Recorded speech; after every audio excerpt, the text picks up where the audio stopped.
اچھا، یہ تو پیٹرولیم مصنوعات کے حوالے سے ابھی ہم بات کر رہے تھے. اوور آل ابھی جو حکومت کی کارکردگی آپ اس کو کیسے دیکھ رہے ہیں فواد صاحب؟ کیونکہ اب جو جنگ شروع ہوئی ہے مشرق وسطیٰ میں بھی اس کی ایک لہر جا رہی ہے، اس کے بعد حکومت کی کارکردگی پہ بھی سوالیہ نشان اٹھ رہے ہیں، اور اس میں ایک پیٹرول والا معاملہ بھی بیچ میں ہی آ گیا، مہنگائی میں بھی اضافہ ہوا ہے. آپ اس عرصے میں حکومت کی کارکردگی کو کیسا دیکھ رہے ہیں؟ دیکھیے، جو تو اگر آپ کہیں مجھے کہ فورن افیئرس کے اوپر، تو فورن افیئرس کے اوپر تو کارکردگی کافی اچھی ہے، اور اس پہ مجھے نہیں اچھا. لگتا کہ کوئی تنقید جو ہے وہ بن سکتی ہے. ابھی بھی میرے خیال میں جس طریقے سے ہمارے فورن آفس نے کوآرڈینیٹ کیا، اور پھر جو آرمی چیف جو تھے وہ گئے ہوئے تھے، پہلے ٹرکی تھے، پھر ادھر تھے اپنے ابھی سعودی عربیہ تھے. آئی تھنک جو ہماری اس وقت فورن افیئرس کا ایک ایلیمنٹ ہے وہ تو ڈیفینیٹلی بڑا اچھا ہے، اور یہی بیسٹ تھا جو ہو سکتا تھا، کیونکہ ہم نے ایران کے اوپر حملے کی بھی مذمت کی ہے، اور ہم نے عرب ملکوں کے ساتھ بھی اپنا جو الائنس ہے اس کو ہم نے تقویت دی ہے. اور ultimately Indonesia, Malaysia, Pakistan, Turkey ہی 4 ممالک ہیں جو کہ اس لڑائی کے خاتمے کی طرف کوئی قدم بڑھا سکتے ہیں. اور ایکچولی یہ وہ 4 ممالک ہیں جو کہ ایک ایسا فضا کریٹ کر سکتے ہیں جس میں کہ چیزیں جو ہیں وہ بہتری کی طرف جا سکتی ہیں. عرب ملکوں میں ایران کے اندر ایک نیگوسیشنز ہونی چاہیے، بڑی امپورٹنٹ ہیں. اچھا فواد صاحب، آپ سے اب خطے کی کچھ موجودہ صورتحال کے حوالے سے بھی بات کرنا چاہتے ہیں کہ ابھی جو جنگ چل رہی ہے ایران میں امریکہ اور اسرائیل کی، آپ کو کیا لگتا ہے پاکستان اس سے کتنا متاثر ہو سکتا ہے، ایک معاشی طور پہ بھی، اور اگر سفارتی لحاظ سے دیکھا جائے تو پاکستان پر کیا اثر پڑے گا؟ دیکھیں، اب تک تو پاکستان نے بڑی اچھی آئی وڈ سے کہ ایک پوزیشن لی ہے، جس میں نہ ہم نے ایران کو کوئی زیادہ ناراض کیا ہے، اور نہ ہی عرب ملکوں کو زیادہ ناراض کیا ہے، نہ ہی امریکہ کو ناراض کیا ہے. یہی لائن بنتی ہے پاکستان کی. ہم اس پوزیشن میں نہیں ہیں کہ ہم کسی ایک فریق کی سائڈ لیں اور اس کے بعد اپنے آپ کو اس مصیبت میں ڈالیں. لیکن اب مسئلہ یہ ہے کہ اگر یہ جنگ آگے بڑھی، اس کے بعد اگر اسپیشلی عرب ایران کانفلکٹ آگے بڑھا، تو الٹیمیٹلی ہمیں پھر سائڈ لینی پڑے گی، اور ہم نے سائڈ ظاہر ہے کہ عرب والوں کی ہی لیں گے. اس سے پھر ایک بڑی کمپلیکیشن پیدا ہوگی. ابھی تو دعا یہی ہے کہ یہ معاملہ یہی ختم ہو. آج میں دیکھ رہا تھا کہ انڈونیشین پرائم منسٹر نے رابطہ کیا ہے تہران کے ساتھ، اور ان کو کہا ہے کہ وہ پاکستانی وزیر اعظم کے ساتھ جو ہے جی معاملے کو ریزالو کی طرف لینا چاہتے ہیں، جو بڑی ایک اچھی پروگرس ہوگی. تو بس فی الحال تو یہی ہے کہ میرا یہ خیال ہے کہ اب تک تو ہماری پالیسی بڑی زبردست ہے، لیکن آگے چل کے چیلنجز بڑے ہوتے جائیں گے. پھر آپ لوگ ہی رہی ہیں کہ پہلے تیل کی قیمت بڑھی ہے، آج دودھ کی قیمت میں 100 روپیہ اضافہ ہو گیا ہے، اور اس سے ساری چیزیں ہی اب آپ دیکھیں گی کہ ایک بڑا اپورڈ ٹرینڈ آئے گا. اور یہ صرف پاکستان رمضان میں نہیں تو ہے. ہر روز کسی نہ کسی چیز کی قیمت میں اضافہ ہو رہا ہے، لیکن شاید اس جنگ کا بھی اس پر زیادہ اثر ہے.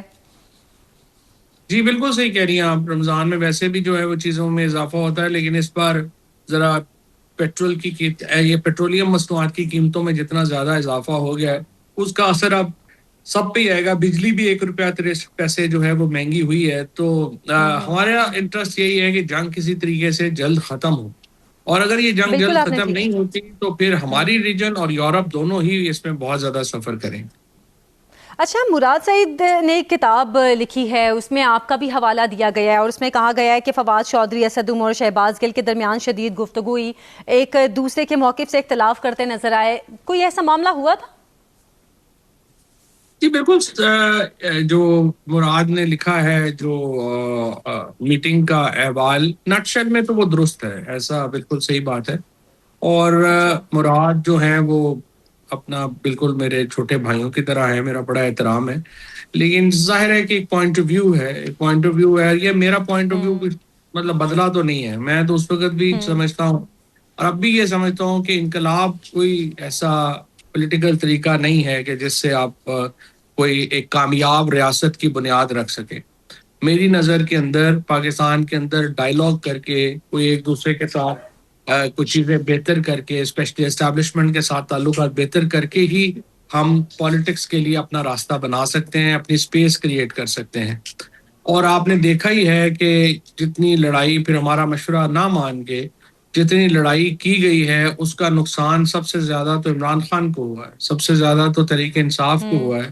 اینڈ آئی وش کہ اگر ہماری بات مانی جاتی اور اچھا، ہم یہ ذکر بھی انہوں نے اپنی کتاب میں کیا ہے کہ عمران خان فیصلہ سازی کے دباؤ اور پی ٹی آئی کے اندر جو اندرونی اختلافات ہیں اس کی وجہ سے کافی تنہائی کا شکار بھی رہے ہیں اور اپنے آپ کو وہ کافی دباؤ کا شکار بھی محسوس کرتے تھے، تنہا بھی محسوس کرتے تھے. ایسے معاملات بھی تھے پارٹی کے اندر؟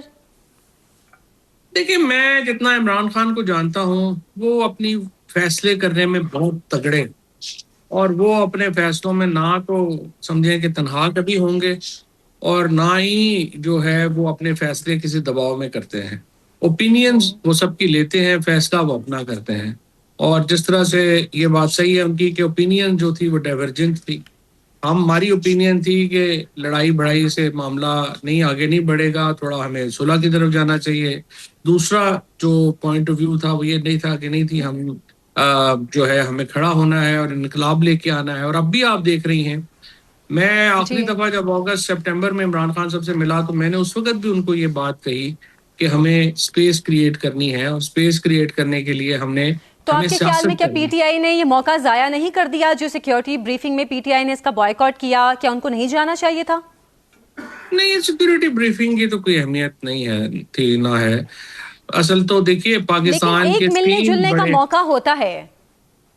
دیکھیے وہ نان سیریس ہے. حکومت ایک لپ سروس ہی کرتی ہے. ابھی تک حکومت نے کوئی سیریس اقدام نہیں اٹھایا جس سے کوئی لگے کہ حکومت پاکستان کے اندر کوئی کنسنسس بلڈ کرنا چاہتی ہے، چیزیں بہتر کرنا چاہتی ہے.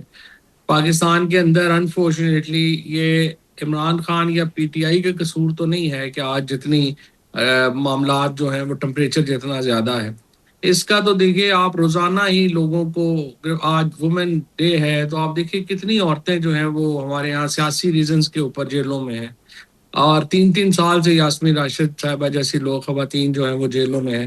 حکومت جی نے جی کبھی کوئی ڈیزائر نہیں کی کہ پاکستان کے اندر کوئی کنسنسس بلڈ کیا جائے یا کوئی ایسے اقدامات کیے جائیں جس سے کہ سیاست میں ٹھہراؤ آئے. حکومت روزانہ ایسا لیکن قدم فواد صاحب، آپ اٹھاتی کے ہے. خیال میں اس طرح کے موقع ہوتے ہیں کہ آپ بات کو شروع کرتے ہیں، اگر وہ اس طرح کے کسی موقع کو ویل کرتے تو ہو سکتا تھا کہ مزید رستے بھی کھلتے. کوئی حیثیت نہیں ہے پی ٹی آئی کے جو لوگ اس وقت ہیں ان کی. اصل پاکستان کے اگر کنسنسس کی اوپر اس وقت جو ضرورت تھی وہ تو یہ تھی نا کہ اسٹیبلشمنٹ کے ساتھ آصف زرداری، عمران خان اور نواز شریف بیٹھے. پاکستان کے 3 بڑے لیڈرز یہ ہیں. شہباز شریف صاحب پاکستان کے بڑے لیڈرز میں تو نہیں آتے، نہ ہی اور اس وقت کوئی ایسا شخص ہے جو کہ اس کو ریپلیس کر سکے. یا بلاول بھٹو پاکستان کے بڑے لیڈرز میں تو نہیں ہیں. پاکستان کے بڑے تو لیڈرز جو ہیں وہ 3.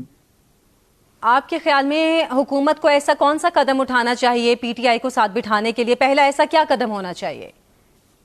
دیکھیے، ہم نے تو اپنی جو نیشنل ڈائیلاگ کمیٹی میں اسی لیے ہم نے ایک پورا فارمولا وضع کیا تھا کہ ٹمپریچرز کیسے نیچے آتے ہیں. ٹمپریچر نیچے آتے ہیں جب آپ ایک ماحول کریٹ کرتے ہیں، اور اس ماحول میں سب سے اہم یہ ہے کہ آپ کوٹ لکھپت میں لوگ جو قید ہیں ان کو رہا کریں، جو خواتین ہیں ان کو رہا کریں.